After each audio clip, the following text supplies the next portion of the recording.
we've got a new Nintendo Direct partner showcase. I wasn't going to talk about this because, it's just a partner showcase. There's not going to be anything major. But I figured this is going to be the last video that I make before school starts back. And also the last video I make before I launch my upcoming channel, Acid Phoenix. More on that later. Yep, I've got no expectations for this. Let's get into it. Alright, so how are we starting off? Holy moly, Capcom's making another Zelda game. That's awesome. Oh, wait. Oh. Now, it may sound a bit absurd for me to think that Nintendo would pass Zelda off to Capcom, but for one thing, no it ain't. For another thing, no it ain't.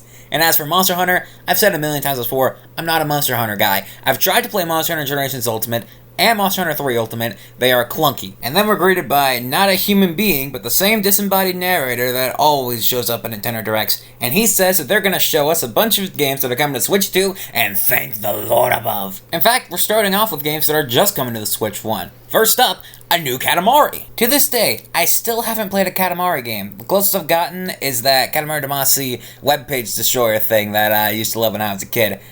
Now, I don't know why I haven't. It just doesn't pop into my mind, ever. I mean, the games aren't expensive, so there's no reason not to jump in. But hey, there's a new one now, so that's cool. Just Dance 2026, featuring a brand new set list with still no metal. Kill me now. But hey, at least I got the Shrek theme and Counting Stars, which I am very nostalgic for, but it's still not enough to sell me on this. Nothing is, because it's going to be digital only. And now we're moving on to games that will have separate releases on both systems, which the narrator explains in the clunkiest way possible. The Nintendo Switch 2 and Nintendo Switch systems. Dragon Ball Sparking Zero, an anime arena fighter. Drunkards love them, professionals hate them. To me, they have absolutely no worth unless you've actually seen the shows they're based on. And I haven't actually watched Dragon Ball. The ones that interest me are Kill la Kill If, Plants vs. Zombies. Someone got really hyped about this.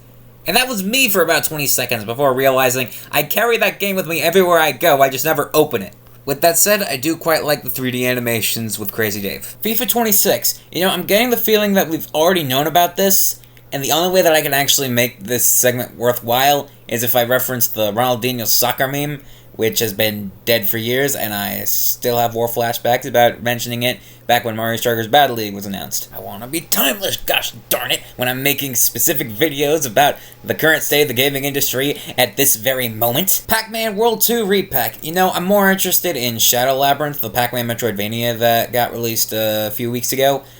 Also, after this Direct, it came out that the Switch version is on the card, the Switch 2 version is just a game key. That's ridiculous. FF Tactics Remaster. We saw this at the State of Play. It's good to know that it's on the Switch. Where is my yearly Final Fantasy action RPG? Gosh darn it. And next up we got... Oh my goodness, they're putting Persona 3 Reload on the Switch. That's awesome. I've been wanting to play that for so long. I don't know why I haven't gotten the PS5. Oh yes, it's on the Switch. Gosh darn it. Now, this is a strategy that's worked wonders for Nintendo in the past. I remember a lot of people were sold on the Switch 1 because of the idea that they could play Skyrim on the crapper. Thing is, it's not 2017 anymore. The Steam Deck exists. You can get that for $50 cheaper and then play Persona 3 Reload for free. Maybe. I'm not entirely sure what not cracked but playable means. And in fact, most of the rest of the games left are only releasing on Switch 2. This is the first time since the days of Stir that I haven't had the latest Nintendo system. So, I think I'm gonna bring back a segment from then. The Speedy Switch 2 Showdown something. Hyrule Warriors Age of Imprisonment. They said it was canon. I refuse to believe it's canon. I was suckered into Age of Calamity thinking it was a crisis core and ended up being a rebuild of Evangelion. Madden 26 for people who have no concept of money. Chillin' by the Fire, a Nintendo Switch exclusive interactive screensaver. Jesus Christ. Here's a game where you play as a mouse and it's called Hella. That is one strange direction for Life is Strange 5. Star Wars Outlaws. Ha! Chronos of the New Dawn. I thought this was one of a million different third-person horror games that look exactly the same. Yakuza Kiwami 1 and 2. If it's not Pirates in Hawaii, I don't care. And also Kiwami 1 was already on Switch. Well, that was hardly any different from how I do these now. So here are the last two announcements. We're actually going to do them in reverse order. So the last one was Octopath Traveler 0. Now, I've played a bit of the first Octopath Traveler. Wasn't really into it because it played into all the trappings of old-school JRPGs, turn-based battles, random encounters. And I mean, that was deliberate. It was meant to invoke the image of SNES Squaresoft RPGs. Except no, because every major SNES Squaresoft RPG either used the ATB system, or had encounters put on the screen, or both. And they also sprinkled a little bit of SimCity into it, because women. But before that, they had another Squaresoft HD 2D RPG, but this one's a new IP, and it's an action RPG, which is awesome because I've always wanted an action RPG in this style. And to top it all off, it's got time travel. Now, I'm typically pretty wary of time travel because unless it's really restrained like in Groundhog Day or Steins Gate, it tends to mean that there are absolutely no stakes to anything whatsoever, but when Squaresoft does it, they know how to do it. Final Fantasy 1, 10, 7 Remake and Rebirth, Stranger, bad example, Kingdom Hearts 3D, Drakengard, Chrono, Flip, and Trigger. And I've also heard some really good things about Terranigma.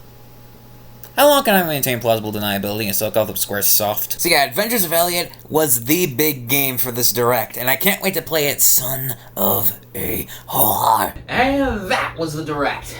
There wasn't a whole lot. There was Katamari, that's pretty cool, and there was Adventures of Elliot, which is the Switch 2 exclusive, and that's about it. Everything else was just fluff. And, well, Adventures of Elliot does look really cool.